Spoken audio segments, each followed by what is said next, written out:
मैं हूं सैयद अयूब। आप देख रहे हैं मेरे साथ लोक पुकार न्यूज। लोक पुकार न्यूज में आप सभी का स्वागत है।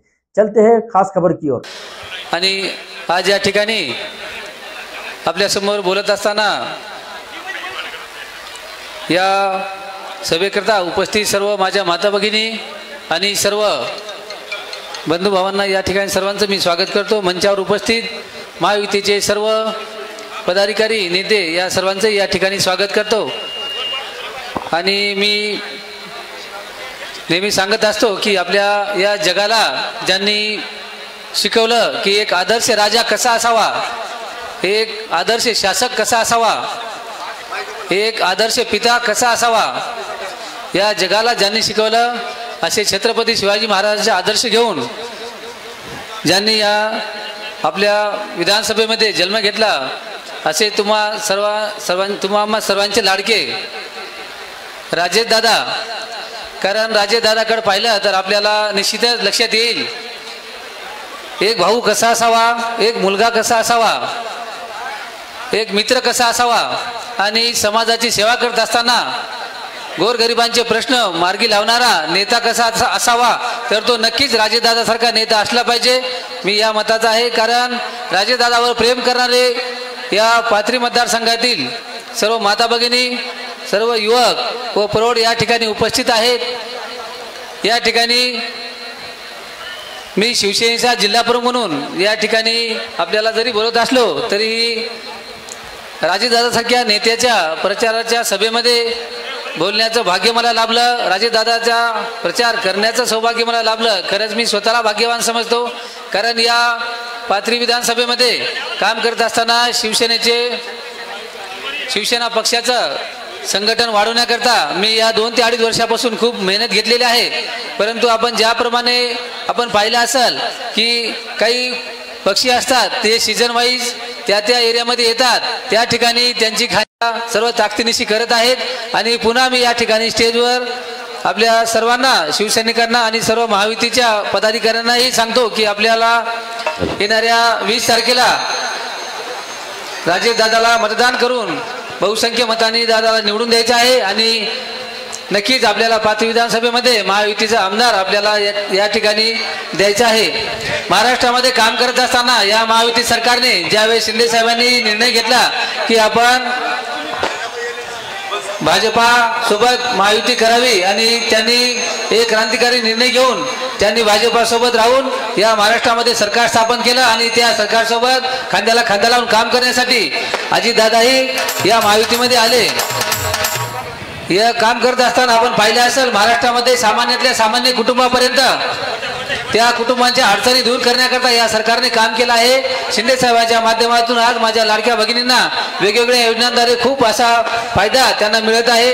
आताच आपल्या सुरेशभाऊ भुमरेंनी सांगितलं की या अगोदर 1500 रुपये दरमहा लाडक्या बहिणीला हा महिना चालू झाला तर विरोधक आपल्याला टीका करत होते की आपल्याला सरकार हे 1 महिना 2 महिने निवडणुकीपुरतं लालू देत आहेत, पुन्हा हा महिना बंद होईल, आपल्याला पैसे मिळणार नाहीत। परंतु आज आपण त्यांचा विरोधकांचा जर जाहीरनामा पाहिला असेल तर त्यांनी स्पष्टपणे सांगितलं की आम्ही तुम्हाला 3000 रुपये देऊ, परंतु आपल्याला कुठलीही काळजी करायची गरज नाही। विरोधकांचे स्वप्न ते स्वप्नातच राहणार आहे, साक्षामध्ये कधी उतरणार नाही। कारण आज संपूर्ण महाराष्ट्रातील जनता ही जागृत झालेली आहे।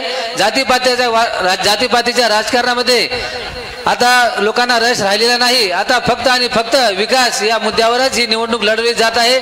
आणि महायुतीच्या माध्यमातून जे महायुतीचे आपले उमेदवार असतील त्या सर्व उमेदवारांचा एकच एम आहे, एकच ध्येय आहे की फक्त आणि फक्त विकास। आणि आपल्याला जर पाथरी विधानसभेचा विकास करायचा असेल तर मला वाटत नाही की राजेशदादासारखा दुसरा कोणी या ठिकाणी आपल्याला मदत करू शकेल। शिवसेनेच्या वतीने बोलत असताना या महायुती धर्म पाळत असताना मी सर्व शिवसैनिकांना या ठिकाणी आव्हान करतो की आपल्या पाथरी, मानवत आणि सोनपेठ मधील सर्व शिवसेनेच्या पदाधिकाऱ्यांना विनंती आहे की आपण सर्वांनी राजेशदादाच्या पाठीमागं, या महायुतीच्या पाठीमागं आपण आपली खंबीर ताकद अशी उभी करावी। आणि या ठिकाणी जाता मला एवढंच आपल्याला सांगावं वाटतं, राजेशदादा एक असं व्यक्तिमत्व आहे आपण ज्याप्रमाणे पाहिलं असेल जर आपण राष्ट्रवादी काँग्रेसमध्ये प्रवेश करून राजेश दादांना या ठिकाणी पाठिंबा देण्याचं ठरवलंय। आपल्या पाथरी आणि मानवत तालुक्यातील जिल्हा परिषदेचे 2 वेळेस सभापती राहिले आदरणीय दादासाहेब टेंगसे हे आदरणीय राजेश दादांच्या अजितदादांच्या हस्ते या ठिकाणी राष्ट्रवादी काँग्रेसमध्ये प्रवेश करत आहेत। त्यांच्यासोबतच मार्केट कमिटीचे पाथरी मार्केट कमिटीचे उपसभापती संजय काका रणेर हेही या ठिकाणी राष्ट्रवादी काँग्रेसमध्ये प्रवेश करत आहेत। त्यांच्यासोबतच एकनाथराव पिंपळे उक्कलगाव सरपंच आणि रमेश पिंपळे माजी सरपंच उक्कलगाव हेही प्रवेश करत आहेत। अजितदादांना विनंती आहे की या दोन्ही लोकनेत्याचं या ठिकाणी राष्ट्रवादी काँग्रेसमध्ये आपण स्वागत करावं। अजितदादा प्रचाराच्या निमित्तानं उपस्थित असलेले या महाराष्ट्राचे नेते, राष्ट्रवादी काँग्रेस पक्षाचे राष्ट्रीय अध्यक्ष आदरणीय अजितदादा, व्यासपीठावर उपस्थित असलेले भारतीय जनता पक्षाचे, राष्ट्रवादी काँग्रेस, शिवसेना तथा मित्र पक्षाचे सर्व आमचे महायुतीतील पदाधिकारी, आजच्या या प्रचार सभेला उपस्थित मोठ्या संख्येने असलेल्या आमच्या सर्व माता भगिनी, आमचे सर्व वडीलधारी मंडळी, सर्व माझे तरुण बंधू भगिनींनो, आज आपल्या इथे आदरणीय दादा आपल्या सर्वांना मार्गदर्शन करण्यासाठी या ठिकाणी उपस्थित आहेत। अनेक लोकांना या ठिकाणी प्रश्न पडलेला आहे की मी विधान परिषदेला सदस्य असताना, विधान परिषदेला आमदार असताना विधानसभेची निवडणूक का लढत आहे। अनेक कॉर्नर बैठका आपल्या या मतदारसंघामध्ये झालेल्या आहेत। गावोगाव आम्ही सभा घेतलेल्या आहेत। जवळपास 50-60च्या वर गाव आम्ही केलेली आहेत। त्या ठिकाणी प्रत्येक ठिकाणी आम्ही त्याचा खुलासाही या ठिकाणी केलेला आहे की या पाथरी विधानसभा मतदारसंघात मध्ये आणि आपल्या या परभणी जिल्ह्यामध्ये जवळपास 4 विधानसभेच्या जागा आहेत, ज्यामध्ये 2 अगोदरच भारतीय जनता पक्षाला त्या ठिकाणी त्यांचे सिटिंग आमदार होते। राहिलेल्या 2 मध्ये एक पाथरी आणि परभणीमध्ये महायुतीच्या वरील निर्णय झाला। आमच्या सर्व श्रेष्ठींनी महायुतीचा निर्णय घेतला आणि पाथरीची जागा राष्ट्रवादी काँग्रेस पक्षाला त्या ठिकाणी देऊ केली। दादांनाही त्याचा प्रश्न होता की राजेशला आताच आमदार केले, या विधानसभेला पुन्हा कसं काय उभा करायचं, म्हणून आम्ही पर्याय म्हणून अनेक लोकांचा शोध घेतला, अनेक उमेदवारांना त्या ठिकाणी पुढे केलं, ज्यामध्ये आम्ही प्रामुख्याने माजी आमदार मोहनराव फडांचा विचार केला। मोहनराव फडचा विचार केल्यानंतर दादांकडे आम्ही त्यांना घेऊन गेलो। धनंजय मुंडे साहेब त्या ठिकाणी साक्षीला होते, पंकज आंबेगावकर होते, डॉक्टर अंकुश लाड होते, परंतु निर्णय व्हायला आणि एक दुर्दैवी घटना त्या ठिकाणी घडायला आणि त्यांना डॉक्टरकडे मुंबई हॉस्पिटल येथे ऍडमिट करायला ही परिस्थिती उद्भवल्या कारणानं पुन्हा आम्ही हरिभाऊ लहानेंना विचारलं, डॉक्टर लाडना विचारलं, चंद्रकांत राठोडांना विचारलं, विठ्ठलराव सुरेशींना विचारलं, अनेक भावनाताईंना विचारलं की विधानसभेची निवडणूक आपण लढावी, परंतु प्रत्येकाने त्या ठिकाणी नकार दिला। दादांनी पुन्हा वेगवेगळ्या माध्यमातून सर्वे केले, भारतीय जनता पक्षाच्या नेत्यांनी सर्वे केले, शिवसेनेनं त्या ठिकाणी सर्वे केले, परंतु सर्वेमध्ये जे नाव आले त्यामुळे दादांनी निर्णय घेतला आणि त्यामुळं आज ही विधानसभेची सीट, ही विधानसभेची निवडणूक मला या ठिकाणी लढवावी लागली आणि आपल्या समोर आज या ठिकाणी उमेदवार म्हणून मी उभा आहे। म्हणून आपण सर्वांनी या ठिकाणी हा खुलासा या ठिकाणी मी आपल्या समोर केलेला आहे। कोणाच्याही नकारात्मक प्रचाराला, कोणाच्याही विचारी प्रचाराला आपण कोणीही कृपया बळी पडू नये आणि हा खुलासा आपल्या सर्वांसमोर या ठिकाणी केल्या कारणाने ज्या ज्या ठिकाणी आपल्याला सांगता येईल त्या ठिकाणी आपण या सर्व गोष्टी सांगाव्यात। आज पाथरी विधानसभा मतदारसंघामध्ये काम करत असताना आदरणीय दादांनी आपल्या पाथरीसाठी, परभणीसाठी भरपूर असं काही देणं दिलेलं आहे। विकासाच्या माध्यमातून अनेक कामं आपल्या भागामध्ये दादांच्या माध्यमातून केलेले आहे आणि याच कामाच्या जोरावर आज आम्ही ही विधानसभेची जागा आणि ही विधानसभेची निवडणूक लढत आहे। जायकवाडी ते विष्णुपुरी दरम्यान गोदावरी नदीवर अनेक बंधारे त्या ठिकाणी दादांच्या माध्यमातून बांधण्यात आलेले आहेत, ज्यामध्ये नात्रा सावंगी आहे, ढालेगाव आहे, तारुगावान आहे, मुदगल आहे, मुळी आहे। हे 5 पैकी मुळी गंगाखेडला सोडता तर नात्रा ते मुदगल हे 4 बंधारे आपल्या पाथरी विधानसभा मतदारसंघामध्ये येतात।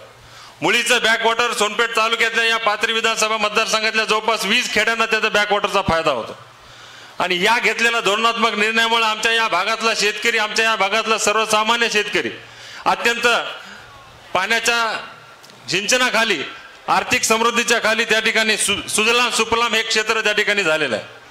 आदरणीय दादांच्या माध्यमातून आज दादांना मी विनंती या ठिकाणी करत आहे की गोदावरी नदी आहे, दुधनाचा काठ आहे, या भागामध्ये, या जिल्ह्यामध्ये मोठ्या प्रमाणामध्ये आहे, परंतु दादा मतदारसंघातील बहुतांश भाग पाण्याखाली आला असला तरी गोदावरीच्या डाव्या बाजूने वाहणारा पैठणचा डावा कालवा व निम्न दुधना प्रकल्पाच्या उजव्या बाजूने वाहणारा उजवा कालवा या दोन्ही भागांच्या मध्ये असणारा उंचवट्याचा भाग आहे दादा, ज्यामध्ये 54 गाव आहेत आणि त्या 54 पैकी 42 गाव या मानवत तालुक्यातल्या या परभणी भागातल्या आमच्या पाथरी विधानसभा मतदारसंघामध्ये स्थित आहेत।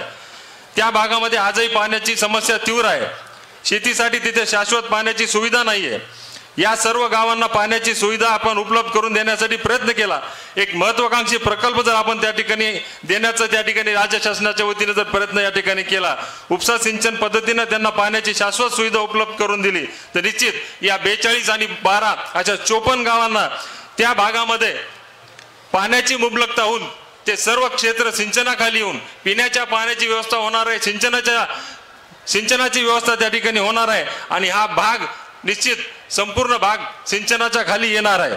सदरील प्रस्ताव दादा आमच्या काही माहितीच्या आपल्या सर्व प्रमुखांनी तयार केलेला आहे आणि त्याचा प्रस्ताव सुद्धा अधीक्षक अभियंता छत्रपती संभाजीनगर येथे दाखल केलेला आहे आणि त्यासाठी जवळपास 1600 कोटी रुपयाची ही योजना आहे। 1600 कोटी रुपये त्या ठिकाणी खर्च येणार आहे दादा।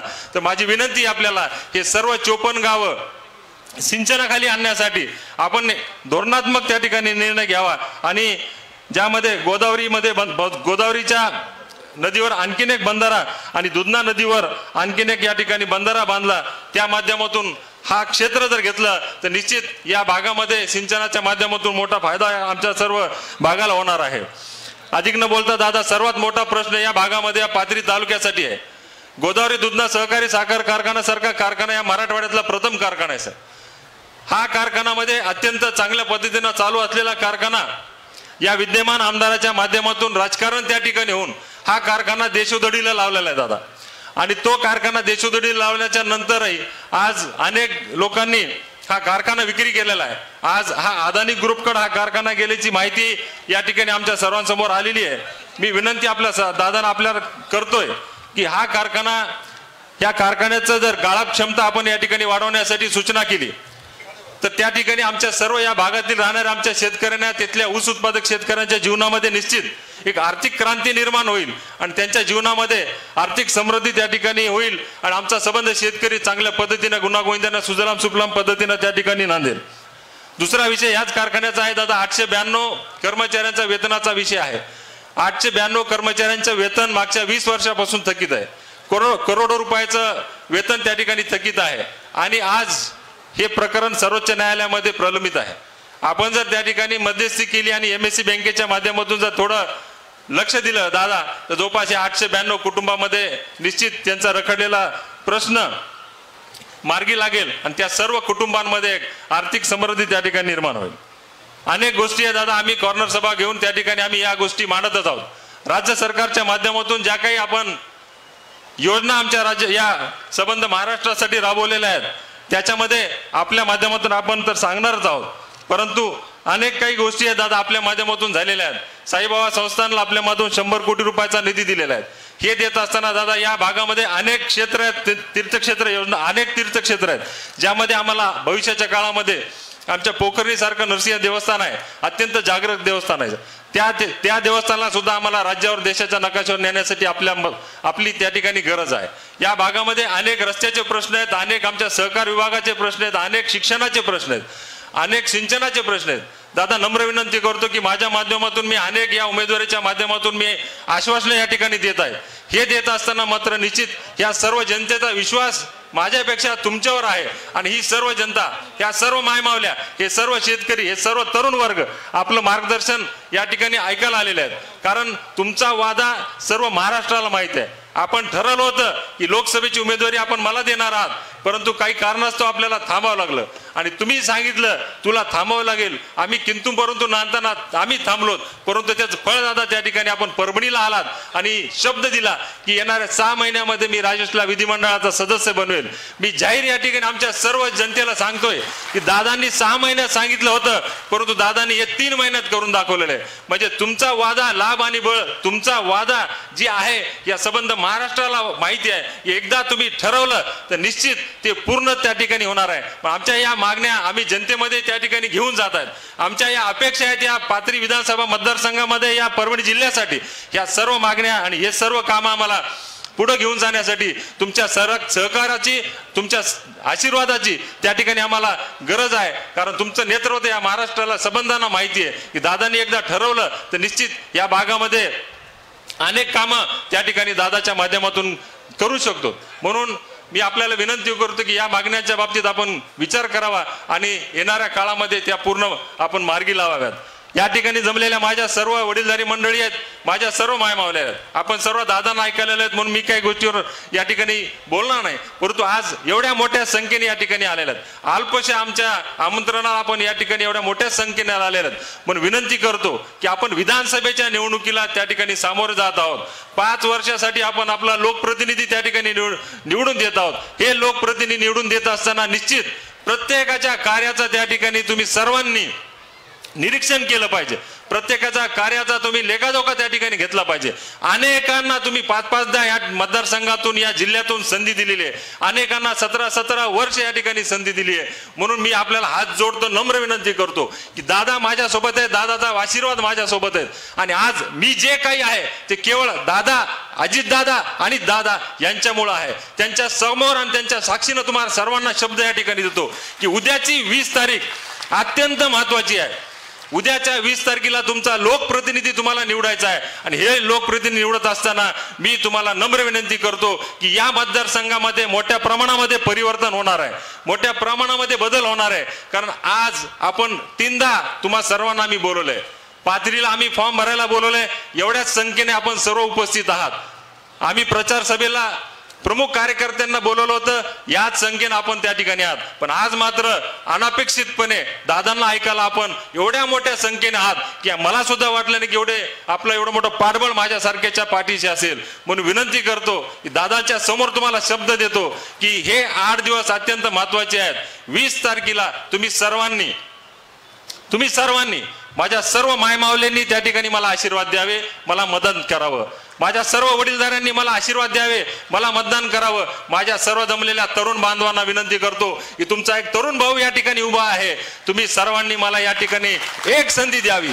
अनेकांना तुम्ही 5-5दा संधी दिली आहे, अनेकांना तुम्ही 3-3दा संधी दिलेली आहे. पण माझ्यासारख्या कार्यकर्त्याला या ठिकाणी विधानसभेमध्ये काम करण्यासाठी मी जरी परिषदेत असेल पण व्यापक पद्धतीनं काम करायचं असेल, जनतेचं काम करायचं असेल, जनतेत जाऊन काम करायचं असेल तर जनतेतून निवडून येणं आवश्यक आहे. म्हणून आज मी जनतेतून ही निवडणूक लढवत आहे. तुम्हाला सर्वांना विनंती करतो की 20 तारखेला तुम्ही सर्वांनी आशीर्वाद द्या, तरुणांनी मला सहकार्य करा. निश्चित या संधीचं तुमची सेवा केल्याशिवाय मी सोनं करणार नाही, अशा पद्धतीचा मी माझ्या दैवताच्या समोर तुम्हाला सर्वांना या ठिकाणी शब्द देतो. तुम्ही टाकलेल्या विश्वासाला कदापि मी विश्वासघात करणार नाही. तुमच्या शब्दाला, तुमच्या प्रत्येक गोष्टीला तुमचे शब्द या ठिकाणी सभेमध्ये मांडून त्याच्यावर निकाल लावून घेण्यासाठी मला तुमच्या आशीर्वादाची, तुमच्या सहकार्याची त्या ठिकाणी गरज आहे.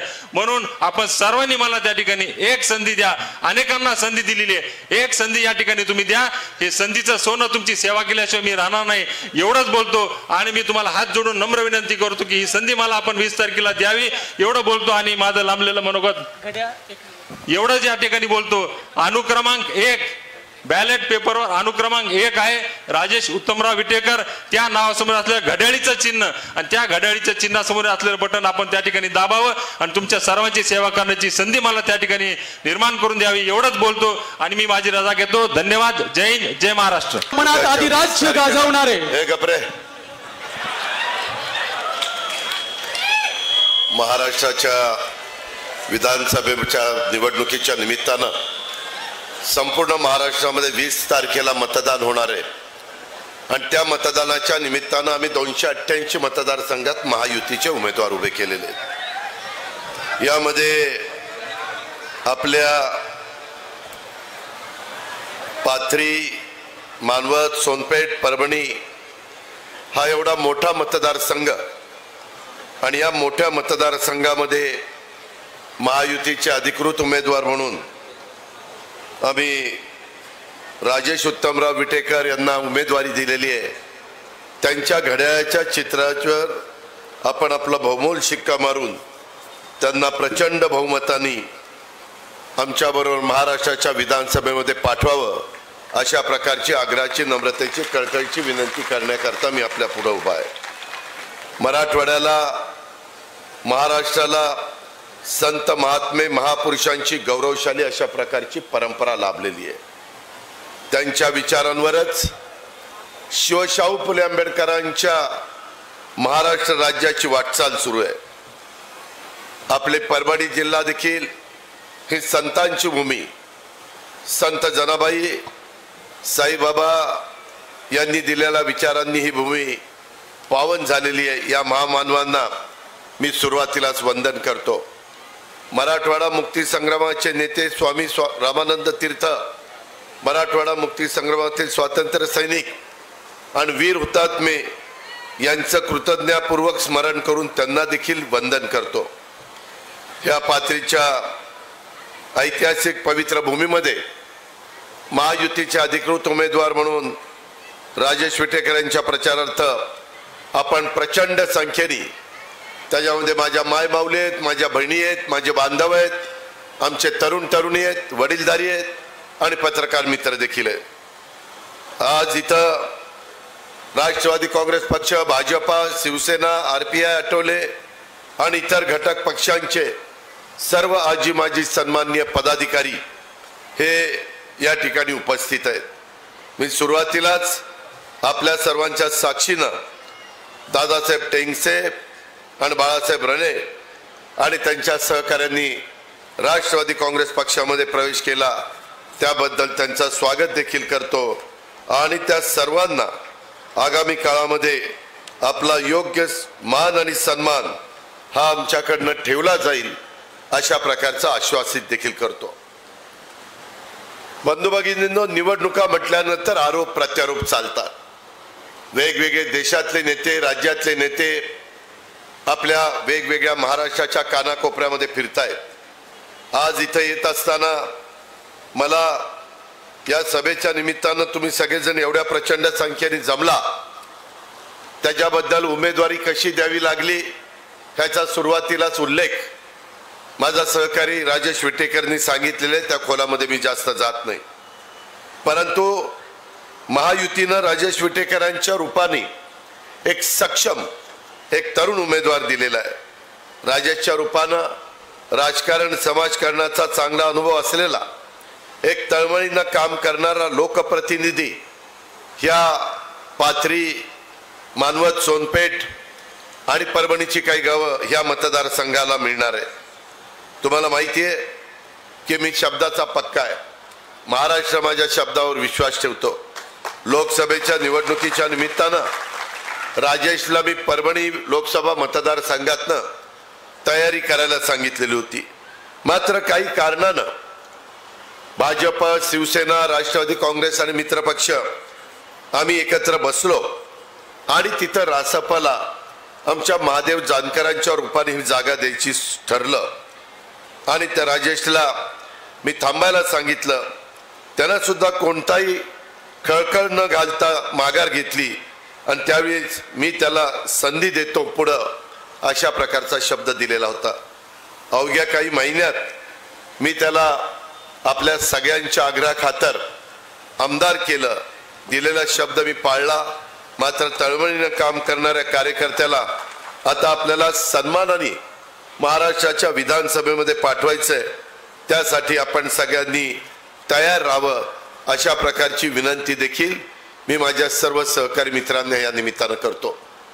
आम्ही यावेळेस जाणीवपूर्वक, म्हणजे एकनाथरावांनी उमेदवारी कशा दिल्या, आमच्या देवेंद्रजींनी कशा दिल्या हे आपल्याला माहिती आहे. पण मी आजही माझ्या मानवतच्या सभेच्या निमित्तानं माझ्या तमाम महाराष्ट्रातल्या जनतेला आणि तुम्हालाही सगळ्यांना सांगतो, मी शिवशाहू फुले आंबेडकरांच्या विचारधारेने पुढे जाणारा एक कार्यकर्ता आहे. राष्ट्रवादी काँग्रेस पक्षाची ती भूमिका आहे. सर्वांच्या मध्ये जातीय सलोखा असला पाहिजे. सर्वांनी एकत्रपणे काम केलं पाहिजे. एकमेकाच्या बद्दल जाती जातीमध्ये, धर्मामध्ये तेढ निर्माण करून कुठल्याही देशाचं, कुठल्याही राज्याचं, कुठल्याही जिल्ह्याचं भलं झालं नाही हा आपण अनुभव घेतो. माननीय आपण सगळ्यांनी बघितलंय, हिंदवी स्वराज्याचे संस्थापक छत्रपती शिवाजी महाराजांनी देखील त्या काळामध्ये 18 पगड जाती, 12 बलुतेदारांना घेऊन हिंदवी स्वराज्याची स्थापना केली होती.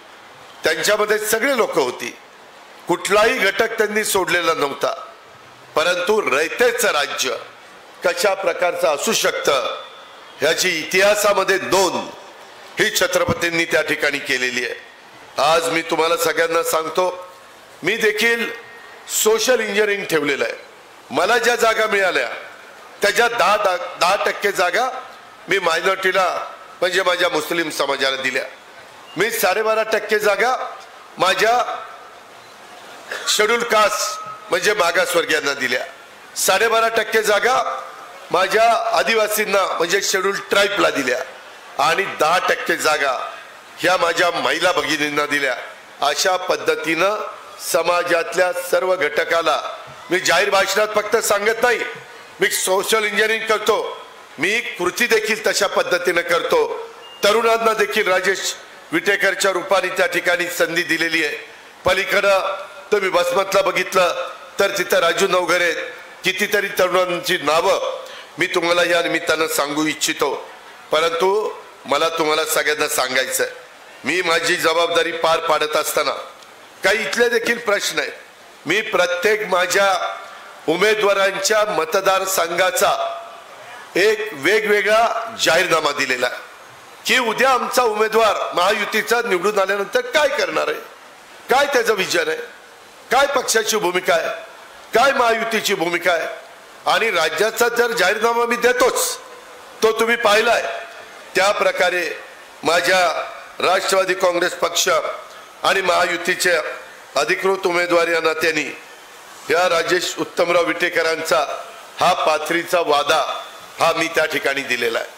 मी तुम्हाला लेखी दिलेला आहे. या परिसरामधले रस्त्यांची दयनीय अवस्था आहे. मित्रांनो, काम करताना पैसे दिल्यानंतर काम करायचं असतं. पैसे देऊन काम न करता बिलं काढायची नसतात.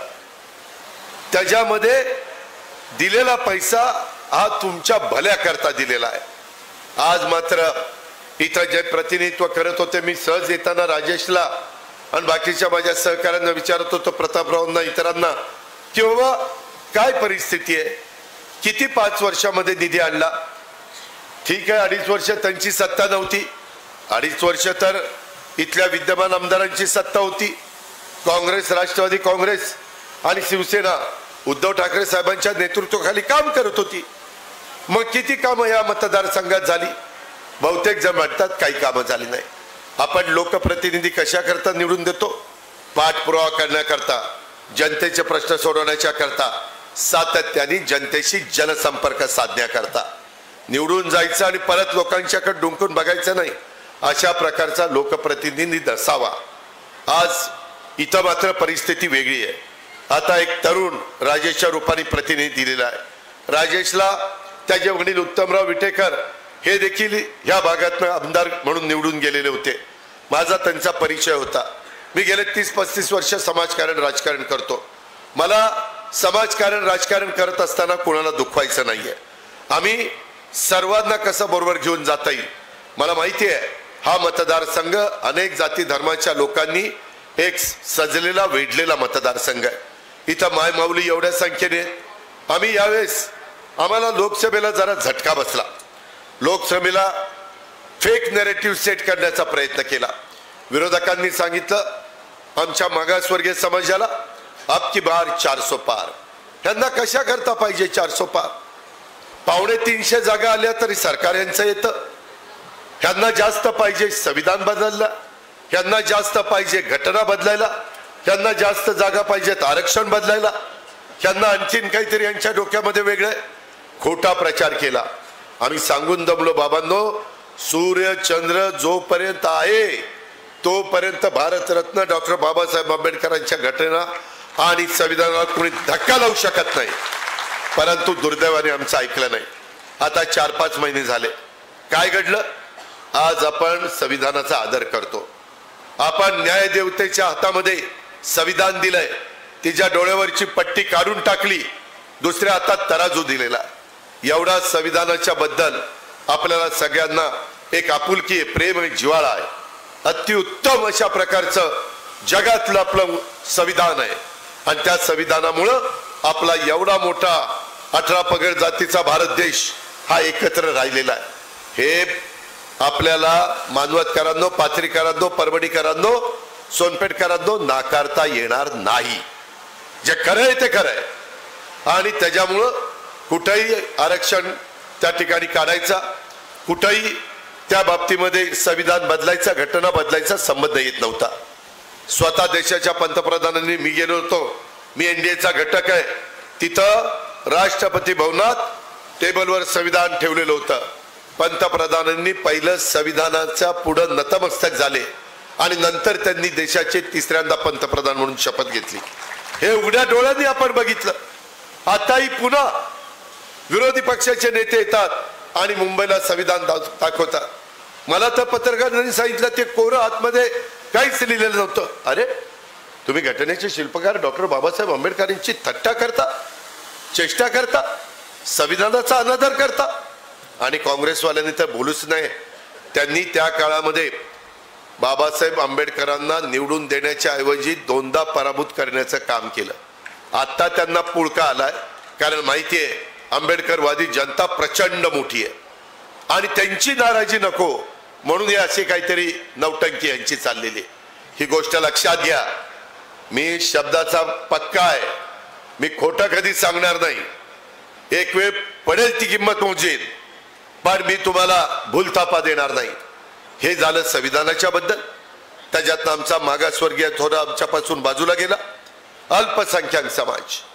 मी आपल्याला सांगतो, आम्ही सरकारमध्ये गेल्यावर या वर्षी जो अर्थसंकल्प सादर केला त्याच्यात अल्पसंख्याक विभागाला 1000 कोटी रुपयाची तरतूद केली। 1000 काँग्रेसच्या राजवटीमध्ये देखील कधी झाली नाही। वेगवेगळ्या घटकाला वेगवेगळ्या संस्था काढल्यात, बार्टी काढली, आरटी काढली, सारथी काढली, महाज्योती काढली, अमृत काढले, आदिवासींना टार्टी काढली। माझा अल्पसंख्याक समाज म्हणायचा, दादा आमचा काहीतरी विचार करा की हो, आपण त्यांच्याकरता टार्टी संस्था काढली। हे काम आम्ही महायुतीनं केलं, आम्ही त्याच्यात पुढाकार घेतला। एकनाथराव शिंदे, मी, देवेंद्रजी, हे अल्पसंख्याक समाजाने विसरता कामा नये। माझ्या मुलामुलींना अल्पसंख्याक समाजाच्या मौलाना आझाद महामंडळ त्याचं भाग भांडवल 1000 कोटी केलं। 50 कोटीची गॅरंटी होती सरकारची, 500 कोटी पर्यंत केली। त्यांना जे काही कर्ज असतं ते कर्ज देखील घेण्याच्या करता आम्ही त्याच्यामध्ये महत्वाचे बदल त्या ठिकाणी केले आणि हे निव्वळ केलं समाजाच्या भल्याकरता, समाजाच्या हिताकरता, अल्पसंख्याक विभागाच्या करता। आम्ही अनेक तालुक्यांमध्ये दफनभूमीला, तिथं त्याच्यामध्ये वॉल कंपाऊंडला, तिथं उर्दू शाळेला, तिथं आम्ही त्या ठिकाणी वेगवेगळ्या कामाच्या करता, शादीखान्याच्या करता असा आम्ही निधी दिला। हा कधी याच्या आधी दिलेला नव्हता, आम्ही दिला। आम्ही त्याच्यामध्ये ते आमचं कर्तव्य होतं आणि ह्या पद्धतीनं आम्ही ही सगळी कामं त्या बाबतीमध्ये केली। एवढंच करून आम्ही थांबलो नाही।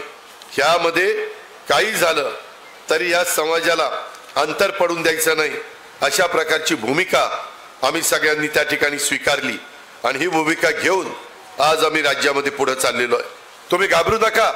मदरशांच्या देखील शिक्षकांना आम्ही 6000चा 16000 पगार केला, 8000चा 18000 रुपये पगार केला।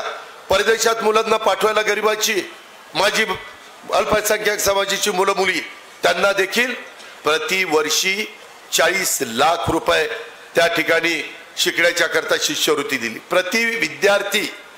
ही गोष्ट लक्षात घ्या। मी तुम्हाला कुणाला जर खरं खोटं करायचं असेल तर या, मी त्यांना माझे पूर्णपणे आकडेवारी दाखवतो।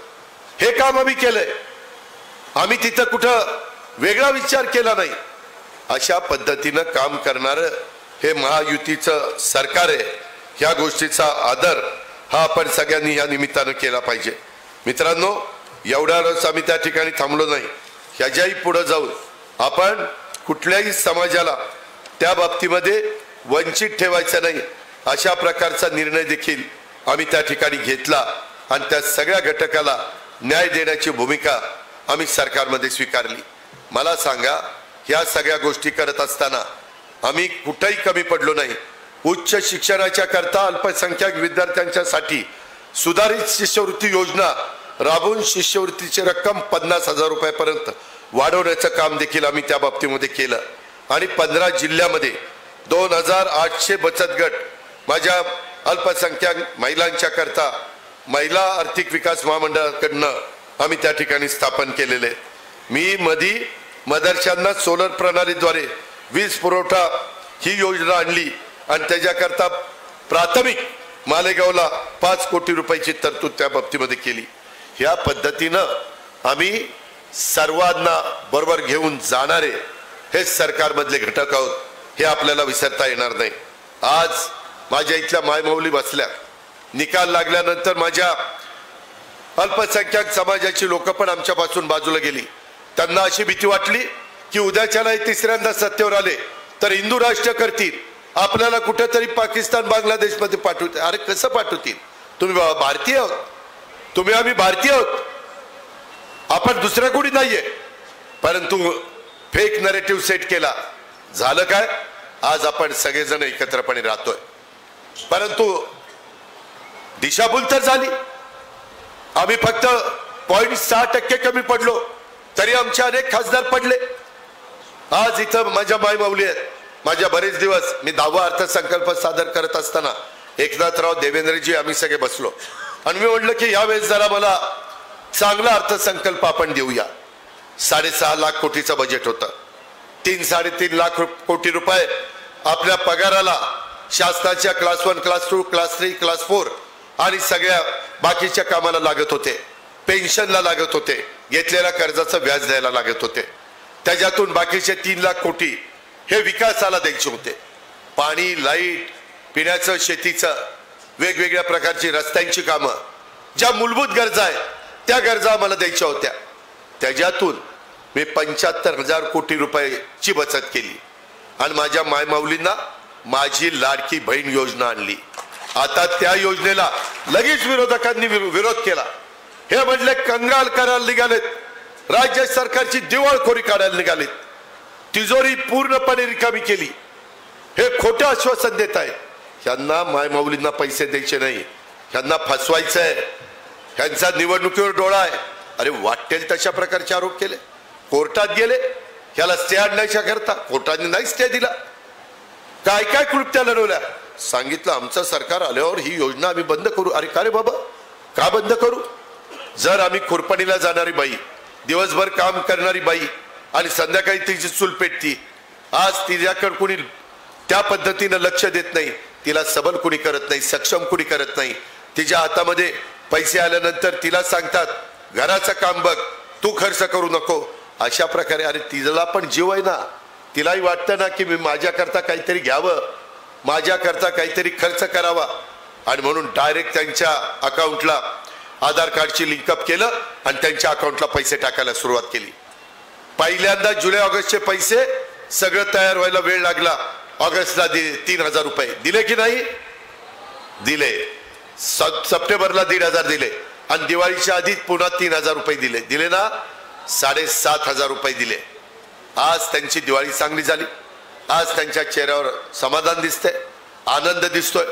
जाईल तिथं माझी मायमाऊली आम्हाला राख्या बांधतात, जाईल तिथं आम्हाला ओवाळतात. आम्ही पहिल्यांदा रक्षाबंधनाची ओवाळणी दिली, आता भाऊबीजेची ओवाळणी दिली.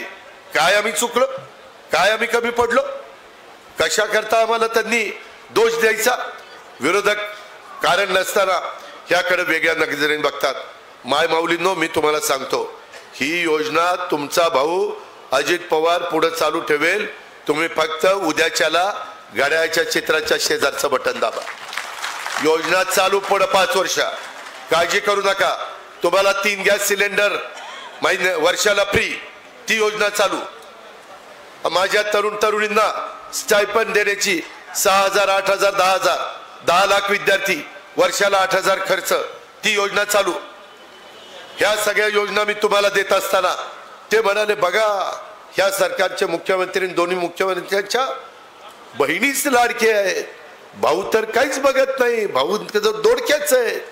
अरे म्हणलं शाण्यांनो जरा बघा, मी 3 हॉर्सपॉवर, 5 हॉर्सपॉवर, 7.5 हॉर्सपॉवर, आम्ही तिघं बसलो, तुम्हाला वीज बिल माफ केलं की नाही? 0ची लाईट बिल दिले, मागचं बिल द्यायचं नाही, चालू बिल 0 करून टाकलं, मागचं येणं काही नाही आणि पुढं पण तुम्हाला 3, 5, 7.5 हॉर्सपावरची मोटर चालवा. पाऊस काळ चांगला झालाय, बॅरेजेस मधलं पाणी उचला, माझ्या नदीचं पाणी गोदावरीचं उचला, कुठल्या धरणाचं पाणी उचला, बोरचं पाणी उचला, विहिरीचं पाणी उचला, शेतीवाडी चांगली करा. हे काम आम्ही लोकांनी केलं. काँग्रेसवाल्यांनी 2003 ला केलं, लगेच बिल परत दिलं. योजना कायमची चालवली नाही, आम्ही 15,000 कोटीची योजना कायमची चालवतोय. ते आमचं धोरण आहे, तो आमचा नियोजन आहे. एवढ्यावर नाही थांबलो. तुमच्याकडे परभणीला दुधाचा धंदा कमी आहे, माझ्या वेगवेगळ्या बाकीच्या भागात दुधाचा धंदा मोठा आहे. त्या दूध उत्पादक शेतकऱ्यांना गाईच्या दुधाचा भाव परवडना म्हणून तो 28 रुपयावर आला.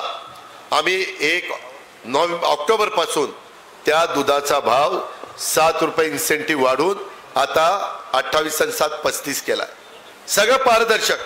डायरेक्ट माझ्या शेतकऱ्याच्या अकाउंटला पैसे जातात, डायरेक्ट माझ्या बहिणीच्या अकाउंटला पैसे जातात, मध्यस्थी नाही, मध्ये कुणी काहीतरी लबाडी करण्याचा संबंध नाही.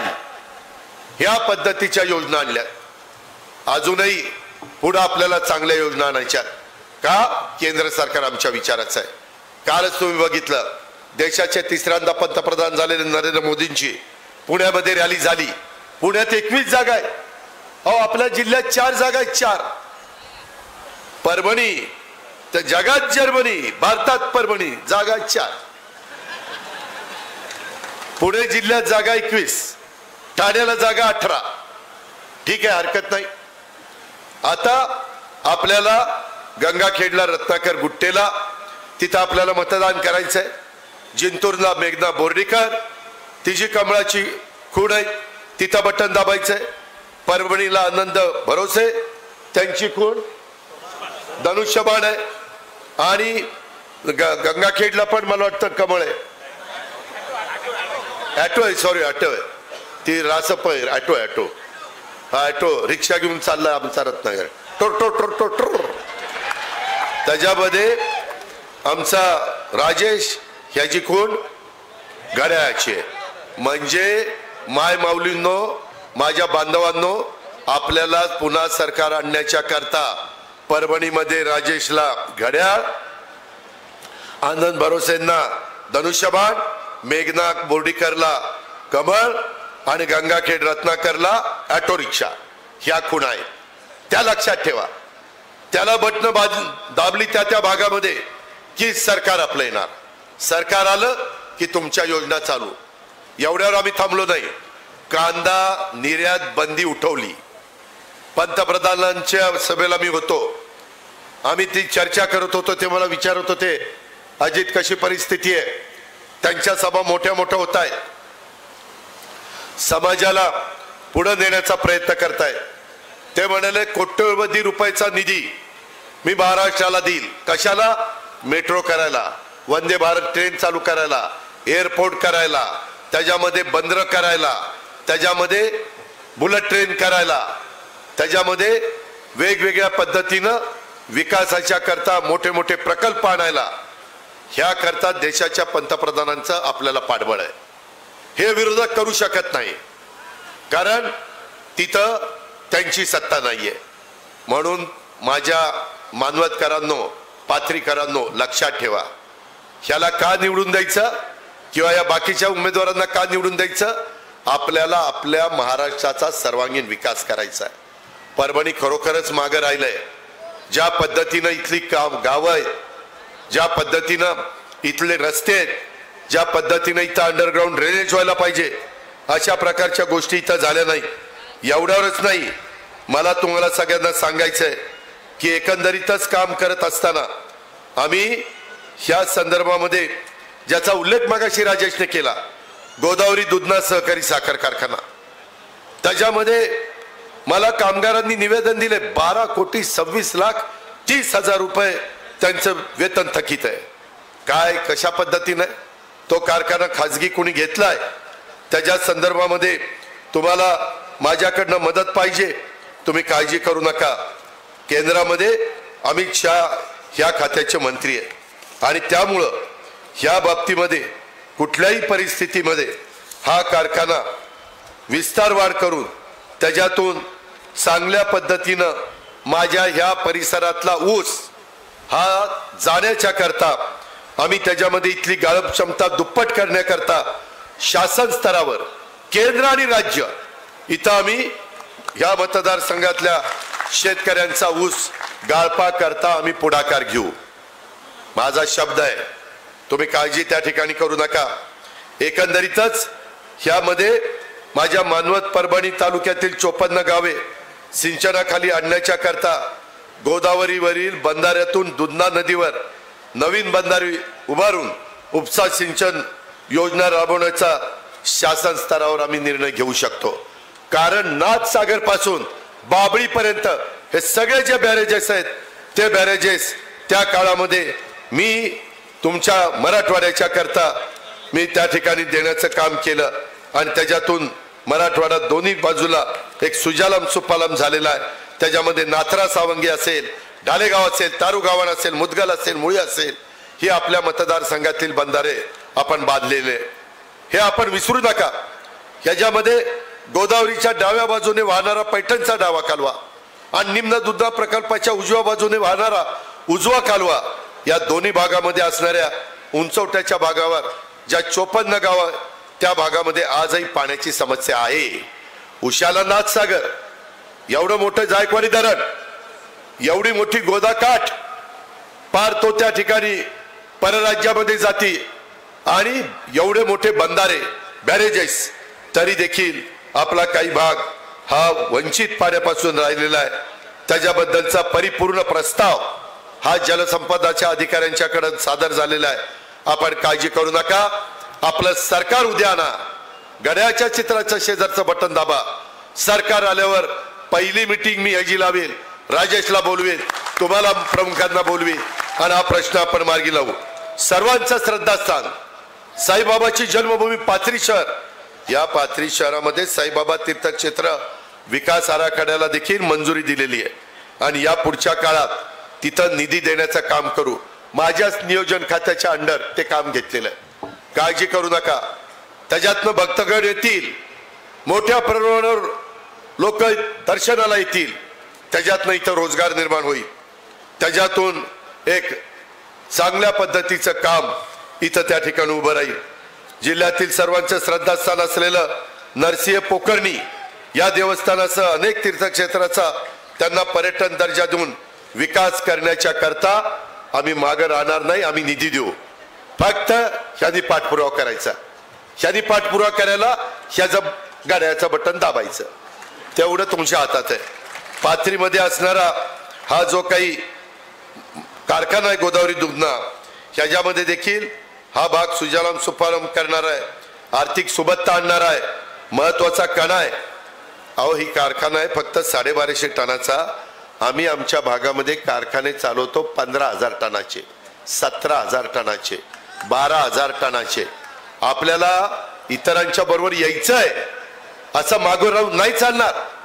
चुकीच्या लोकांच्या हातामध्ये सत्ता देऊन नाही चालणार. अरे त्या लोकप्रतिनिधीच्या अंगात दमक आणि ताकद असावी लागती, त्यावेळेस कामं होत असतात. त्या उमेदवाराच्या अंगात पाणी असावं लागतं. जर त्याच्या अंगातच पाणी नाही ते तुम्हाला काय पाणी देणार आहे? काय नाही देणार. आम्ही महायुतीच्या माध्यमातून तुम्हाला पाणी देऊन दाखवू. तेवढी रग, तेवढी हिंमत, तेवढी प्रशासनावर आमची पकड आहे. आम्ही असे तसे वागणारे कार्यकर्ते नाही. ह्या गोष्टीचा पण विचार आपण या निमित्तानं त्या ठिकाणी केला पाहिजे. आणि याच्यातून माझ्या कामगारांचं जे देणं आहे त्याच्याबद्दल पण आपल्याला मार्ग काढता येईल. ती पण आपण काळजी त्या ठिकाणी करू नका. आता मला एक चिठ्ठी दिली की ज्ञानराधा मल्टीस्टेट बीड या सुरेश कुटीच्या संस्थेने आमच्या मतदारसंघातील 250 कोटी रुपये बुडवले. आता आपल्या बँका सोडून तिथं मल्टी स्टेटला कशाला गेला पैसे घालायला? आपलं सोडायचं चांगलं आणि दुसऱ्याचं तसलं पकडायचं.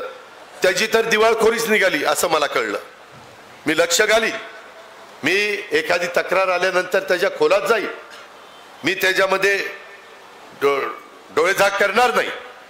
पण मला जी माहिती मिळाली त्याचा प्रचंड मोठ्या प्रमाणावर नुकसान झालेलं आहे, त्याची असणारी प्रॉपर्टी ही जप्त करून त्या प्रॉपर्टीची विल्हेवाट लावून ह्या माझ्या ज्ञानराधा मल्टीस्टेटवाल्यांना आपल्याला त्यांचं रेकॉर्ड तर असेल पैशाचं, त्या पद्धतीनं आपण पैसे देण्याचं काम करू, पण त्याला काही वेळ लागेल. ती काही जादूची काढणी नाही. आता अजित पवार गेला, हा चालेल रे, हा इकडे 250 कोटी आणि देऊन टाकताना, असं नाही. त्याला थोडासा वेळ लागेल. तो वेळ मला द्या. आपण निश्चितपणे त्याच्यातनं देखील आपल्याला सगळ्यांना मदत करण्याची भूमिका ही त्या बाबतीमध्ये घेऊ, अशा प्रकारची खात्री आणि विश्वास मी माझ्या सर्व सहकारी मित्रांना देतो. मित्रांनो, बोलण्यासारखं बरंच आहे. वेगवेगळे लोक येतील, वेगवेगळे आरोप प्रत्यारोप करतील. आरोप प्रत्यारोपांनी माझ्या परभणी जिल्ह्यातल्या 4 विधानसभा मतदारसंघातला रोजीरोटीचा प्रश्न सुटणार नाही. त्याच्यामध्ये तुम्ही मागचे तुमचे आत्ताचे आमदार यांची आमदारकी बऱ्याच वेळेला बघितलेली आहे. आता एकदा या राजेशला घड्याळाचं चित्राचं बटन दाबून निवडून द्या. मी 5 वर्षामध्ये तुमचे 4 तालुके, पाथरी, मानवत, सोनपेठ, परभणी ची 60 गावं, मी आज तुम्हाला सांगतो, निश्चितपणे मला 10 वर्षाचा अर्थ कारण माहिती आहे. मला कसं सरकार चालवायचं माहिती आहे, आर्थिक शिस्त कशी चालवायची माहिती आहे, एकनाथरावांना माहिती आहे, देवेंद्रजींना माहिती आहे. आम्ही सगळेजण माहितगार आहोत. आम्ही याला अनुभव आहे. राज्य पुढं कसं नेटाने न्यायचं, केंद्रातनं मोदी साहेबांच्याकडनं, अमित शहांच्याकडनं, गडकरींच्याकडनं, पियुष गोयलकडनं, कृषी मंत्री शिवराज सिंह चौहान साहेबांच्याकडनं कसा निधी आणायचा आम्हाला माहिती आहे. पण त्याला तुमची साथ पाहिजे, तुमची जोड पाहिजे. आणि ती जोड जर तुम्ही उद्याच्या काळामध्ये दिली तर मित्रांनो, मी आपल्याला सगळ्यांना सांगतो, ह्या विधानसभा मतदारसंघामध्ये मी 5 वर्षामध्ये आमचं महायुतीचं सरकार आणा, मी 4000 कोटी रुपयाचा विकास तुम्हाला करून दाखवेन. 4000 कोटीचा. आम्ही आत्ता वेगवेगळ्या भागामध्ये जिथं आमच्या विचाराचे आमदार आहेत तिथं आम्ही करून दाखवलंय. तुम्ही माझ्या बारामतीमध्ये या, बघा, तुम्हालाही कळेल विकास काय असतो. हे नुसतं बोलायच्या गप्पा नाही, त्याच्यामध्ये काम करावं लागतं. मी कामाचा माणूस आहे आणि मी माझ्या सहकाऱ्यांच्याकडनं देखील काम करून घेईल. मी सकाळी 6ला कामाला लागतो आणि उशिरापर्यंत काम करतो. मला कामाची आवड आहे. मला या राज्याला पुढे न्यायचं आहे. शाहू फुले आंबेडकरांची विचारधारा घेऊन आपल्याला जायचं आहे. आपल्याला सगळ्यांच्या मध्ये एकोपा ठेवायचा आहे. आपल्याला कुठं एकमेकाच्या मध्ये दरी निर्माण करायची नाही. एकमेकाच्या जाती धर्मामध्ये विष कालवायचं नाही. आपल्याला महाराजांचा आदर्श डोळ्यासमोर ठेवून पुढे जायचं आहे. आणि ते जाण्याच्या करता मानवतकरांनो, पाथरीकरांनो, सोनपेठकरांनो, परभणीकरांनो, यावेळेस तुम्ही राजेशला संधी द्या. मी त्या संधीचं सोनं केल्याशिवाय गप्पा बसणार नाही. हा अजितदादाचा वादा आहे. हा वादा मी तुम्हाला देतो आणि आपल्या सगळ्यांची रजा घेतो. मात्र घड्याळ विसरू नका. घड्याळाच्या चित्राच्या शेजारचं बटन दाबा आणि तुमचा विकास करून घ्या. एवढीच विनंती करतो आणि थांबतो. जय हिंद, जय महाराष्ट्र.